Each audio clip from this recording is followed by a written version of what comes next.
पापा आप जरा भी घबराइए मत, जरा भी आप परेशान मत होइए। सऊदीया से हम जमजम लेकर आए हैं, खजूर लेकर आए हैं, आपके पास जल्दी पहुंचेंगे। बांदा जेल में आपसे मुलाकात करेंगे, इंशाअल्लाह सब ठीक होगा।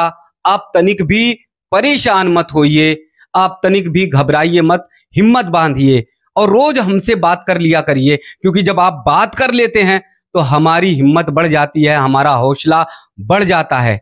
पापा आप बहुत बहादुर हैं, आप बहुत मजबूत हैं। आपकी जगह अगर और कोई होता तो वो मर जाता।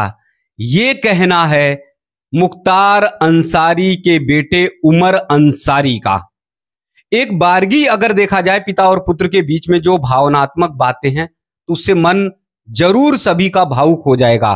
खासकर उनका जो मुख्तार अंसारी के समर्थक हैं, जो मुख्तार अंसारी के गुर्गे कभी रहे हैं, उन सब का तो मन भावुक हो जाएगा, क्योंकि ये अंतिम बात मुख्तार अंसारी से उनके बेटे की उम्र से हुई थी। ये लगभग करीब एक हफ्ते की ये बातचीत बताई जा रही है, जब मुख्तार अंसारी की बहुत ज़्यादा तबीयत गड़बड़ थी, एकदम स्थिति नाजुक थी।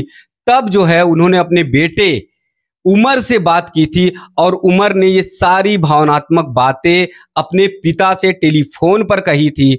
मुख्तार अंसारी के बेटे उमर अंसारी ने अपने पिता से बातचीत में ये कहा था कि बड़े भैया भी चिंता करते हैं और उनसे भी 15-20 मिनट बातचीत हुई है, वो भी आपकी सेहत को लेकर परेशान है, भाभी भी आपकी सेहत को लेकर परेशान है, पूरा परिवार परेशान है। लेकिन पाक रमजान का महीना है, इंशाअल्लाह सब कुछ ठीक होगा, सब कुछ अच्छा होगा, बस आप हिम्मत मत हारिए। ये बातें मुख्तार अंसारी और उमर अंसारी के बीच में हुई।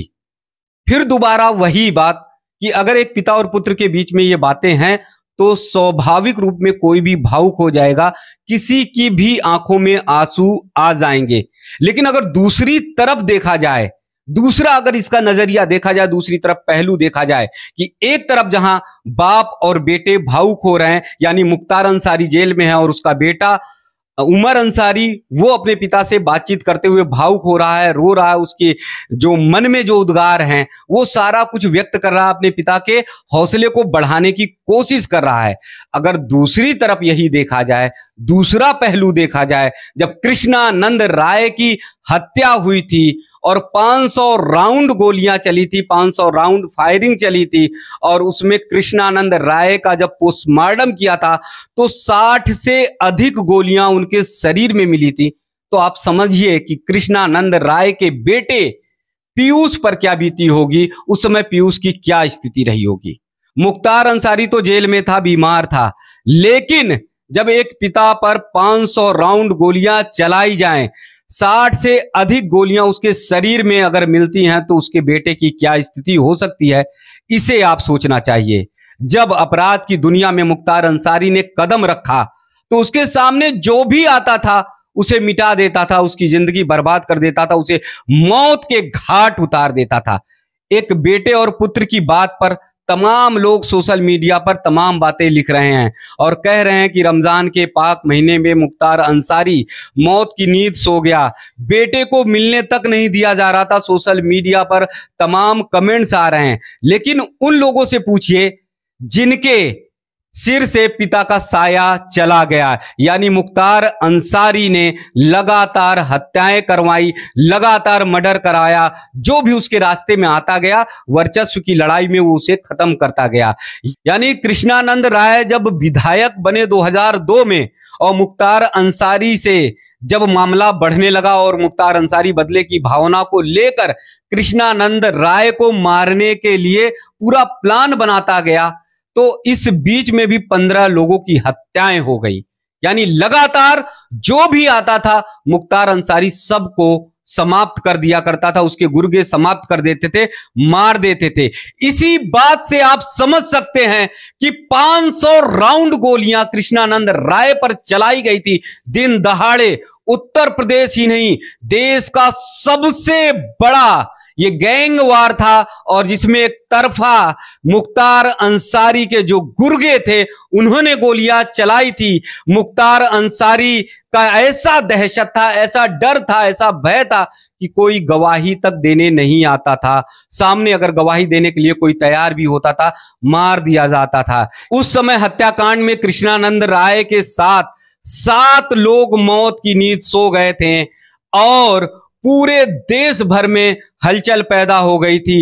हालांकि मुख्तार अंसारी जेल में बंद था, लेकिन सभी को यह पता था कि यह काम सिर्फ और सिर्फ मुख्तार अंसारी का है, क्योंकि मुख्तार अंसारी ने ही दुश्मनी मोल ले ली थी कृष्णानंद राय से। कृष्णानंद राय 2002 में विधायक बने थे। मुख्तार अंसारी को यह लग रहा था कि उसका भाई लगातार विधायक बनते आया, लेकिन कृष्णानंद राय ने 2002 में उसकी सीट छीन ली और इसीलिए मुख्तार अंसारी ने सोच लिया था कि ऐसा सबक सिखाएंगे कि कृष्णानंद राय जो है जीवन में कभी उठ नहीं पाएंगे, और ऐसा ही सबक सिखाने का काम किया मुख्तार अंसारी ने।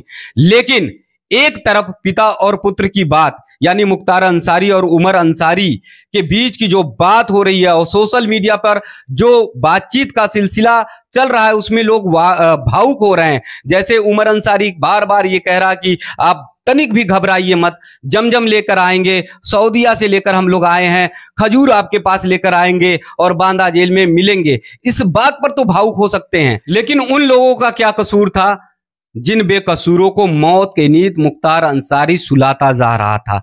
उस पर भी तो तड़प होनी चाहिए, उस पर भी तो वेदना होनी चाहिए, उस पर भी दर्द होना चाहिए। जिस तरह से मुख्तार अंसारी लगातार हत्याओं को अंजाम देता जा रहा था।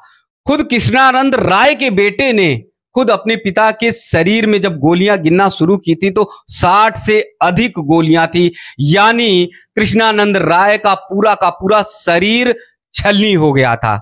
तो ऐसे समय पे जो लोग सोशल मीडिया पर कमेंट कर रहे हैं, जो लोग कह रहे हैं कि उमर अंसारी और मुख्तार अंसारी के बीच की जो भावुकता भरी बातें हैं, उससे मन द्रवित हो जाता है और अल्लाह इंसाफ करेगा। उन लोगों को यह समझ लेना चाहिए कि मुख्तार अंसारी ने जब अपराध की दुनिया में कदम रखा तो तमाम ऐसे बेटे को मायूस करने का काम किया, तमाम ऐसी महिलाओं के मांग के सिंदूर को उजाड़ दिया जो बेकसूर थे, जिनका किसी भी तरह से मुख्तार अंसारी से कुछ भी लेना देना नहीं था। लेकिन मुख्तार अंसारी को यह लगता था कि उसके रास्ते में जो भी आएगा उसे वो एकदम से हटाता जाएगा।